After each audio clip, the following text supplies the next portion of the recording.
Hi, my name is Fran Bollinger, and today I want to talk about a complex social problem that is close to me: declining mental health in college students. More specifically, I want to ask, why are more college students feeling depressed and anxious, and what can we do to solve it? College is a crazy and busy time. Between the working towards your degree, the lively social scene, and loads of responsibilities, college students are so busy sometimes they forget one vital component: their mental health. Statistics from the academic journal, College Student Journal, led by Dr. Billy Lindsay, states 1 in 4 college students have experienced depression in the past year. So why is this important? Depression decreases psychosocial development, work capacity, and academic success. It can lead to suicide, which is the second leading cause of death among college students. In a national survey of 274 counseling centers, directors are reporting both an increase in number and severity among specifically university students. The question is this: what is causing these numbers to grow, and what can be done to stop this? For this video, I have divided up possible causes and solutions by disciplines. I have gone further and divided these disciplines into ones that affect an individual person and the ones that can affect a population as a whole, like a college campus.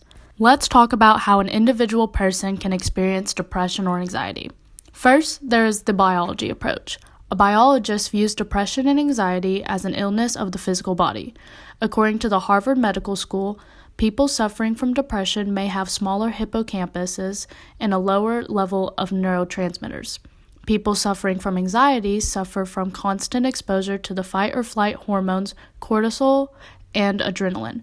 Fight or flight is our primal survival instinct to stay alive, which is unnecessary to feel constantly. Antidepressants and other prescription medication have been used to correct these biological problems. For biologists, this is the solution to the problem: correct the physical problems of the individual body. Keep in mind, the biology approach does not take into account who the subject is, whether it is a college student or not. A psychology standpoint has the same individualistic standpoint like the biology one. Unlike biology, psychology factors in the individual's life and if they were/are emotional problems.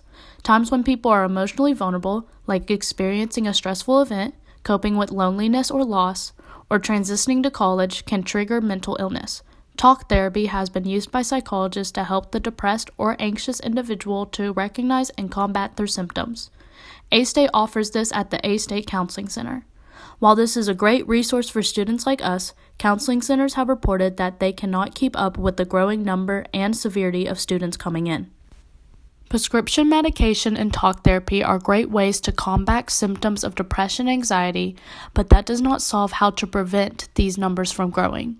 For this, we'll need to analyze the general college population and look for a common factor. Sociology is a great discipline to observe communities and their cultures. A university, whether big or small, forms its own community of faculty, staff, and of course, the students. A college environment is unique from many other environments. First, most of the population lives on campus and in close quarters, which leads to constant and tireless social interaction. Second, the traditional college student age range is between 18 to 24. Such a tight and not diverse community can be fun, but can also cause lots of friction that can cater to poor mental health habits. This can be a reason mental illness grows so fast on college campuses. Another attribute to college is the college norms around social behaviors like late partying and drinking. Peer pressure to follow these norms can lead to substance abuse along with depression and anxiety. The college environment is unique, but the environment can grow toxic with enough friction. To help relieve some of this friction, students could push for more privacy in dorms, like at A-State, how we have switched from community bathrooms to suite-styled bathrooms. College norms are a lot harder to correct since it takes changing a whole community's mindset. The Journal of American College Health suggests norms can change over time if individuals correct misconceptions along the way. The last discipline I want to talk about is the way college is run and operated: the academics. After all, it's the reason we are all here. An undergraduate degree requires a lot of time commitment, mental effort, and long nights at the library. It's not meant to be easy, but is it sometimes too hard?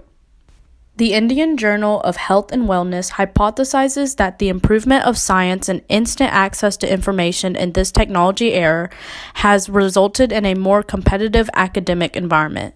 The competition is more intense to get into undergraduate and graduate programs alike. This intensity requires students to be even more busy. This adds stress to their schedule and stress about their future. This can very easily lead to anxiety. A survey in FWU Journal of Social Science quoted a student that said he felt overwhelming anxiety about his future. Another stressful part of college is paying for it. According to U.S. News, in-state tuition at public colleges have increased 221% in the past 10 years. For a lot of students, this means college expenses can only be paid through student loans and jobs alongside schoolwork.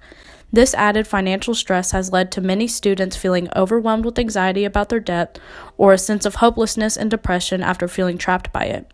Today's college tuition and student debt is constantly being debated by politicians. While they may fight on different sides of the issue, I believe the best way to solve this problem is by changing government or school policies in some way or form. To conclude, mental health problems are growing in number and severity among college students. This is a complex social issue because multiple disciplines can cause depression and anxiety, and it's not always clean-cut. Different factors under different disciplines can affect different people. While this is scary, it also means multiple disciplines can help solve this problem as well. While medication and counseling are good solutions for individuals, they don't solve the whole problem. This will take more long-term solutions like correcting college norms and changing school policies. Whatever the solution is, if you personally are experiencing symptoms of depression or anxiety, do not be afraid to reach out. If you do not feel ready for the counseling center or PACSA support, you can start small by talking to a friend or trying stress-relieving practices like meditation. As long as we, as a college community, are working towards a healthier mental state, I believe this issue will be solved and you and me both can graduate satisfied. Thank you for your time and have a good day.